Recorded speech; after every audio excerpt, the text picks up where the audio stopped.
जय माता रानी। बहुत सारे दर्शकों के प्रश्न थे जो कौन से ऐसे छोटे मोटे उपाय करके हम अपने ग्रह को बैलेंस कर सकें।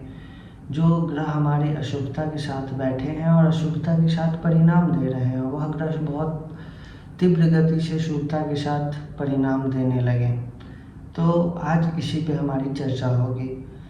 तो जो ग्रह अशुभता के साथ परिणाम दे रहे हैं, ये केवल उन ग्रहों के लिए उपाय हैं।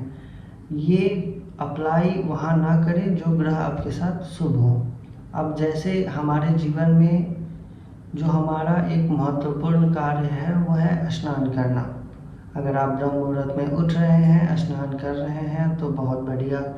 अगर आप नहीं कर पा रहे हैं तो कोशिश करें 8 बजे से पहले, 9 बजे से पहले आप स्नान कर लें। उसके बाद अब स्नान करते टाइम आप पहले चेक कर ले या किसी से करवा ले कि आपके कौन से ग्रह बुरे प्रभाव दे रहे हैं या खराब हैं। अब उन ग्रहों के लिए क्या करना है।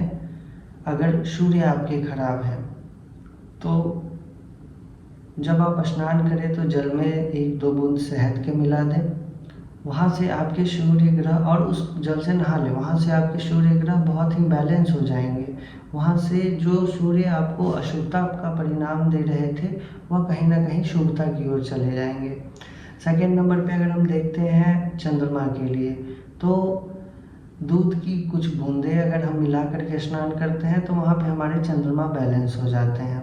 अगर दूध गाय के हों तो बहुत बेहतर। कोशिश करें ऐसे ही मंगल के लिए 1 चुटकी अगर चंदन मिला करके स्नान कर लेते हैं तो बहुत अच्छा रहने वाला है। बुध के लिए 2 इलायची हरी वाली, और बृहस्पति के लिए 1 चुटकी हल्दी। शुक्र ग्रह की बात करें तो इत्र या फिर गुलाब जल। उसके बाद अगर शनि ग्रह की बात करें तो 2 लौंग।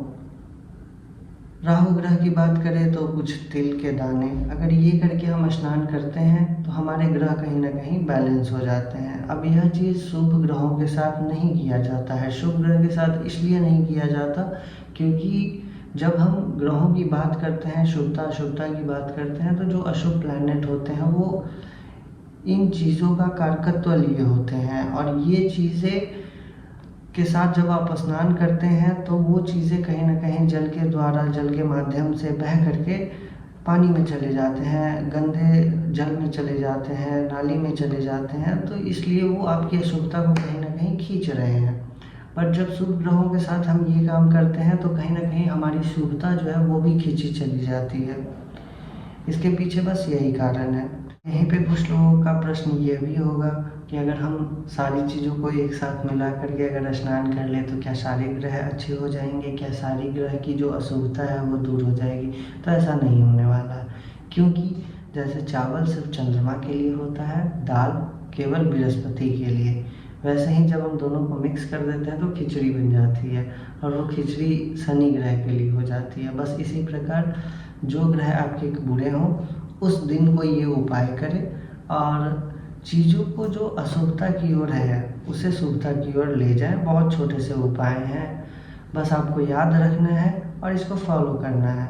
कुछ समय बाद 1 महीने 2 महीने, क्योंकि 1 महीने में 4 सप्ताह होती हैं, 2 महीने में 8 सप्ताह, तो 1 से 2 महीने के अंदर आपको बहुत अच्छा रिजल्ट मिलने लगेगा। उन ग्रह से बहुत अच्छे रिजल्ट आपको मिलने लगेंगे।